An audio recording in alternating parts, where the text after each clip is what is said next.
प्रश्न कर लें 2 मिनट। हाँ, एक अपनी जो पुस्तक है पाठ्य पुस्तक उसमें बताया है 10वां अध्याय 1 का 10वां श्लोक अपर्याप्तम तदस्माकं बलम भीष्मामि रक्षितम पर्याप्तम त्विद मेतेषाम बलम भीमाभि रक्षितम। जी, इसमें सर जहाँ भी मैंने सर्च किया 3-4 जगह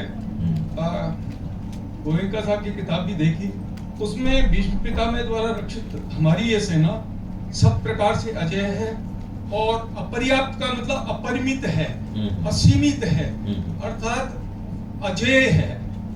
और भीम द्वारा रक्षित सेना जीतने में सुगम है और पर्याप्त का मतलब सीमित है। तो ये मैंने सब जगह यही पढ़ा सर, ये हमारी पाठ्य पुस्तक में थोड़ा सा डिफरेंट है, ये शंका थी। स्वामी जी ने ऐसे ही लिखा होगा।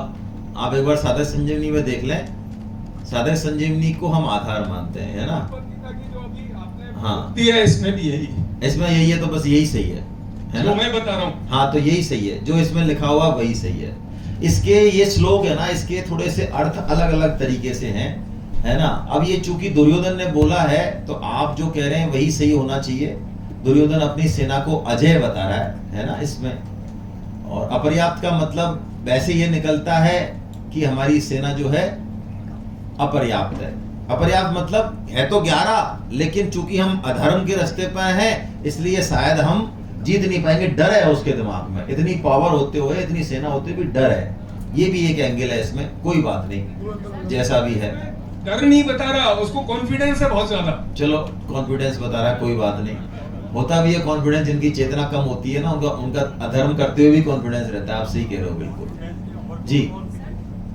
मेरा प्रश्न है कि भीष्म पितामह दृढ़ प्रतिज्ञ थे राज्य के संरक्षण के लिए, तो फिर वो अधर्मियों के साथ क्यों उनको होना पड़ा?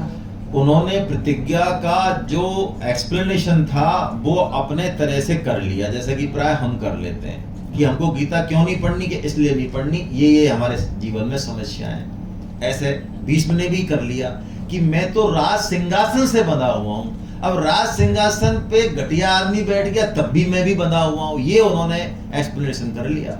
इस कारण, नहीं तो वो जा सकते थे, इस कारण उनको बंधा रहना पड़ा और इसी के लिए उनको कष्ट भोगने पड़े। लेकिन है वो भगवान के भक्त, देखो, है ना? ये तो एक भगवान जो है ना, क्या करते हैं कि भक्त में भी कुछ छोटी मोटी चीजें छोड़ देते हैं, ये जरूरी है। भीष्म ऐसे भक्त हैं जो युद्ध को भी भगवान की पूजा बना देते हैं और भगवान प्रसन्न होते हैं उनसे। ऐसा कोई हुआ है कि उसका टाइम देख के जब भीष्म शरीर छोड़ रहे हैं तो भगवान खुद ही नहीं जाते हैं, संपूर्ण भूमंडल के ऋषि मुनि और संतों को लेके जाते हैं वहां, तभी तो जाते हैं। लेकिन भीष्म ने ये प्रतिज्ञा जो की वो इस तरह से की थी, इस कारण। चलिए बताएं सर। सिंहासन से बने हुए थे, हाँ, तो आदेश दुर्योधन देता था, उसको फॉलो क्यों करते थे? दुर्योधन को फॉलो मत करो। दुर्योधन फाइल जो है धृतराष्ट्र से पास करा देगा, जब क्या करोगे? उसको फॉलो करते थे। धृतराष्ट्र वही बोलेगा जो दुर्योधन बोलेगा। जब धृतराष्ट्र के सामने दुर्योधन आज्ञा दे रहा है और धृतराष्ट्र चुप है, इसका मतलब क्या है? कर तो रहा है विवेक, राज सिंहासन से बंधे हुए हैं ना। दुर्योधन का कहना नहीं मान रहे भाई। धृतराष्ट्र ने इस सेना के लिए दुर्योधन को ऑथराइज कर दिया है, वो राजा है वहां पे उस समय, आप समझिए। एक सेकंड छोड़ो, राजा है वो, राजा है इस समय। आप सर्वेंट होके इस तरह से कैसे बात कर रहे हो? आप सर्वेंट हो भाई। सर्वेंट का काम क्या है? क्या काम है सर्वेंट का? अरे सर्वेंट का काम क्या है? तो आप सर्वेंट हो और बात ऐसे कर रहे हो, तनख्वाह ले रहे हो आप। अब आप देखो कुतर कर रहे हो। दुर्योधन राजा है, सर्वेंट कहाँ है? अरे तो धृतराष्ट्र और दुर्योधन एक ही तो वृक्ष के फल फूल है, फर्क कहाँ है? आप समझ नहीं रहे हो। मैं आपसे निवेदन कर रहा हूं कि जब दुर्योधन धृतराष्ट्र के होते हुए आज्ञा दे रहा है सबको, अपने डिसीजन कर रहा है और वो डिसीजन पालन हो रहा है, तो समझ में नहीं आ रही है क्या बात? आप क्या करते हो लाइफ में, ये बताओ मुझे।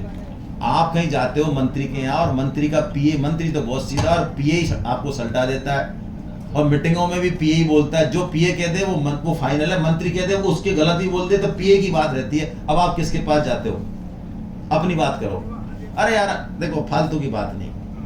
आपने भरी मीटिंगों में ये देख लिया कि पीए जो कहता है ये मंत्री की कुछ नहीं चलती, मंत्री पीए के पीछे घूमता है। अब मैं पूछ रहा हूं, आपने ये 3 बार 6 बार देख लिया, अब आप क्या करोगे? मुझे तो ये समझा दो पहले। अरे बोलो ना, क्या करोगे? फिर यार फिर देखो फालतू बात।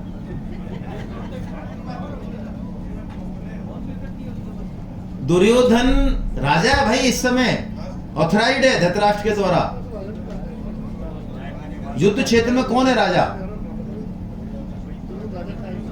चलिए इतना मत उलझो। एक निश्चय या व्यवस्थित बुद्धि के बारे में थोड़ा सा मार्गदर्शन। ये है बहुत अच्छी, ये प्रश्न है काम का। देखिए, द्रोणाचार्य ने टेस्ट लिया।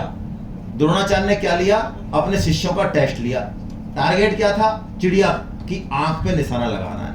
तो दुर्योधन आया, अश्वत्थामा आया, युधिष्ठिर आया, भीम आया, फलाना आया। उन्होंने पूछा, जैसे उन्होंने ताना, क्या दिख रहा है? गुरुदेव पेड़ दिख रहा है, शाखा दिख रहा है, फलाना दिख रहा है। अश्वत्थामा का आपके चरण दिख रहे हैं, गुरुदेव आप ये सब कुछ हो। सबको उन्होंने कह दिया बैठ जा बैठ जा बैठ जा बैठ जा। अर्जुन आया, क्या दिख रहा है? ये गुरुदेव मुझे बस ये चिड़िया दिख रही। ठीक से देख अर्जुन, चिड़िया दिख रही है? नहीं गुरुदेव, अब बस मुझे आंख दिख रही है, आंख के अलावा पूरा जगत विलीन हो गया। चला बाण, खत्म। किसी को बाण चलाने की आज्ञा नहीं। ये है व्यवसायत्म का बुद्धि। जब लक्ष्य एकदम क्लियर हो जाए कि अब इस जीवन में ऑफिस, घर, पति, पत्नी सब है, लेकिन लक्ष्य दिख रहा है, एकदम से लक्ष्य दिख रहा है, बस चालू हो गया काम। घोर जीवन में, घोर परिस्थितियों में रहते हुए भी रुकने वाले नहीं हो आप। जिस दिन व्यवसायत्म का बुद्धि हो गई। दूसरा एग्जाम्पल देता हूं जल्दी से। आप लॉन्ग ड्राइव पे निकले हो, घना जंगल है, पेट्रोल पंप 40-40, 50-50 किलोमीटर पे, अचानक साइन देखा आपने, बहुत कम पेट्रोल बचा है, रात है, घना जंगल है। अब आप उस हाईवे पे, उस एक्सप्रेस वे पे, अब आपकी निगाह क्या ढूंढ रही है? पेट्रोल पंप का साइन। अब ट्रक जा रहा है, दिख रहा है, दिखते हुए भी नहीं दिख रहा है। अब बच्चा कुछ कर रहा है, टर मर कुछ कह रहा है, बोल रहा है, उसके भी कोई। अब आप जो भी आसपास में डिस्टरबेंस हो रहे हैं वो हो रहे हैं, लेकिन आप डिस्टर्ब क्यों? क्योंकि अब आपको क्या देखना है?